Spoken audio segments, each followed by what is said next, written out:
Hey guys, Annie here from Girl Garden Dog, coming to you from the kitchen today. I promise we'll go outside in a little bit, because today I want to talk to you about compost. I love compost. Composting is one of my favorite things to do in the garden. I love that we get to reuse all these kitchen scraps. We're not contributing to the landfill, and we're feeding our soil with something that's really helpful. So I've been composting for about 7 years now, and what I love about composting is that it's removing this matter from the landfill. I'm down to the point now where it's just me, but I maybe produce 1 bag of trash a week, and it's not even a full bag of trash. And that's because I'm able to take so much of my kitchen scrap and repurpose it out into the compost pile, which then goes in to feed the soil in my garden. It's just hugely important to take that matter out of the landfill, because all that matter is contributing to methane production, right? And the methane is what's really contributing to global warming. So it's so easy to do. I don't know why everybody doesn't do it. So I beg of you, start composting today. And I'm going to show you how. So easy. So there's 2 things to remember when you're composting. First off, your compost needs carbon matter and it needs nitrogen matter. So nitrogen matter is your green waste. It's your banana peels. It's your, apples that have gone bad, and your celery stalks. It's all of that stuff, right? It's green. And then you want to put carbon in with it. So carbon is brown paper. It's dried leaves. It's coffee grounds. All these things can go into your compost pile, and you want to try to keep it about a 1-to-1 ratio. It's not hugely important. Don't worry about it too much, but you'll know if your compost pile starts to smell bad, you need more carbon. If your compost pile is too dry, you might need more nitrogen. The second thing you want to know with compost is that you want to keep it relatively moist. You want it to be sort of the consistency of a dried out sponge. So if your compost is looking really dry, again, you might need some more nitrogen matter, but you might also just need to spray it with a hose. So make sure you're keeping your compost nice and damp, and that's going to encourage it to decompose even faster. So these countertop options are one great way to compost inside. So it just flips open, and then you put a biodegradable bag in there, and you can take the whole entire bag out to your compost pile. These are the bags. I just get them on Amazon. They're relatively inexpensive. There are a couple of things that I like and don't like about this system. It does a great job of keeping smell down, so that's really helpful. I also think it's a fairly attractive option to keep on your countertop. But what I don't like, first off, is the size. So you can't keep very much in here. I have to take it out every 2 to 3 days. And then I just don't love the fact that I'm having to purchase bags. I just feel like this is adding to additional waste and additional carbon footprint. So it's not my favorite option, but it's certainly, a viable one that I've used before. All right, I'm going to show you my favorite way to compost in the kitchen. And it's very simply paper bags from the grocery store. When coronavirus hit, the grocery stores in California stopped allowing you to bring in your own bags because, I don't know, they thought that they were going to get COVID from your home bags. But what drove me crazy is the law in California is that grocers have to charge 10 cents for bags. So you couldn't bring in your own bags. You had to pay for bags now. It's just so dumb. So now I have this whole entire stack of brown paper bags from Trader Joe's. So what I like to do is I double bag it. You can see there's one inside of the other one. And then at the very bottom, I put another piece of paper bag or half an egg crate, something that will biodegrade but is sturdy. And that way, if there's any liquids from coffee grounds or something that filter down, they're not going to get all over my countertop. I also have another paper bag on the bottom here to protect the countertop as well. And then I just use a regular bag clip to clip the inside bag, and it totally cuts down on the smell.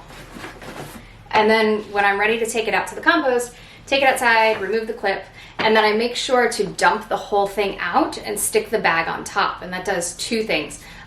Number one, it keeps it from being its own little environment. The worms don't really want to penetrate through the paper bag to get to the stuff inside, so you'll just end up with a bag of rotting stuff, which is gross.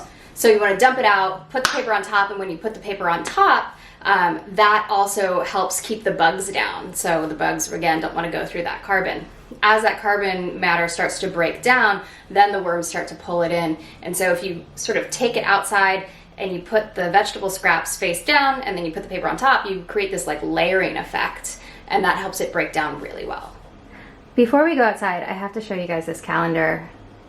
Isn't that fabulous? This is from a fantastic account called Drinking with Chickens, which is on Instagram. It's fabulous. She also has a whole entire cocktail book, but look, she's got like a recipe and it's all chicken themed. She's like one of my favorite people to follow, so go follow her. Drinking with Chickens.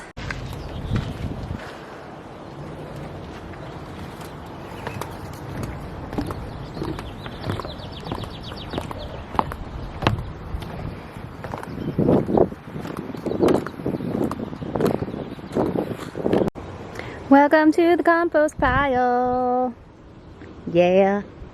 So I have 2 compost piles, and there's a reason for that.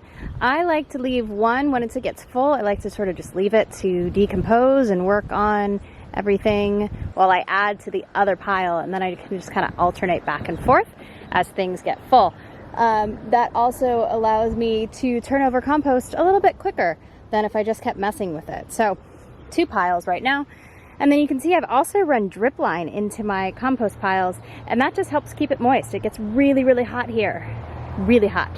And so adding the drip line has really been a lifesaver. I don't have to bring out the watering can or the hose all the time.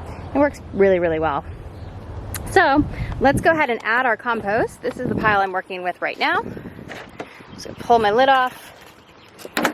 So you can see inside there, I've got that top layer of brown paper, and underneath there are just layers and layers of decomposing food. Yummy. Yeah, super gross. So that's why I just use this sandwich method of dumping the compost on top of that paper and then adding the paper on top. It keeps the flies from like flying around all the time, and lets the bugs do their work. So let's go ahead and add our compost.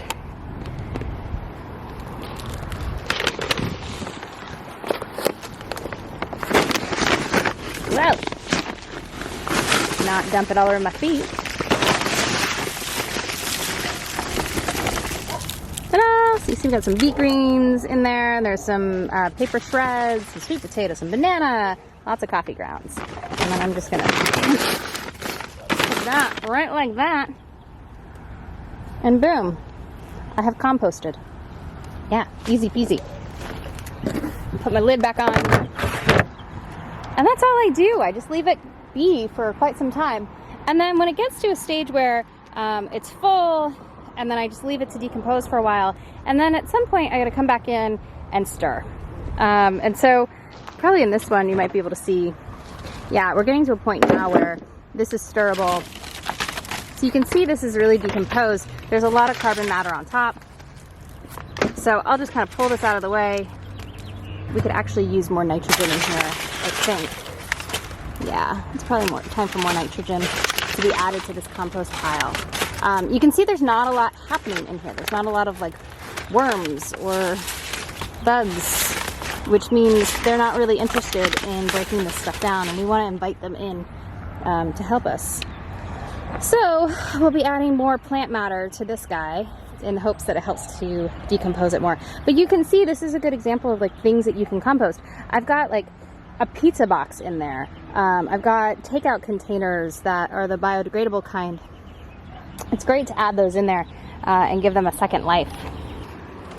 Okay, just because I didn't want you to think that I totally mucked up this compost pile, you can see down at the bottom there, I stirred it out a bit. There is some good quality compost happening down at the bottom underneath all that carbon. So it's happening. There are beneficial insects in there breaking things down. It just takes some time and some stirring. Woo, it's bright out here. Holy cow. Okay, so a couple other things I wanted to mention about compost. Things that you can't compost. You can't compost like animal matter. You can't put dog poop in there, which is kind of a bummer. But yeah, don't do that. It'll just stink to high heaven. Bones, meat, fish, all that stuff, that goes in your trash. The other point I wanted to make is eggshells. A lot of people like to compost eggshells. I love to compost my eggshells, but they take forever to break down. Those things are strong, man.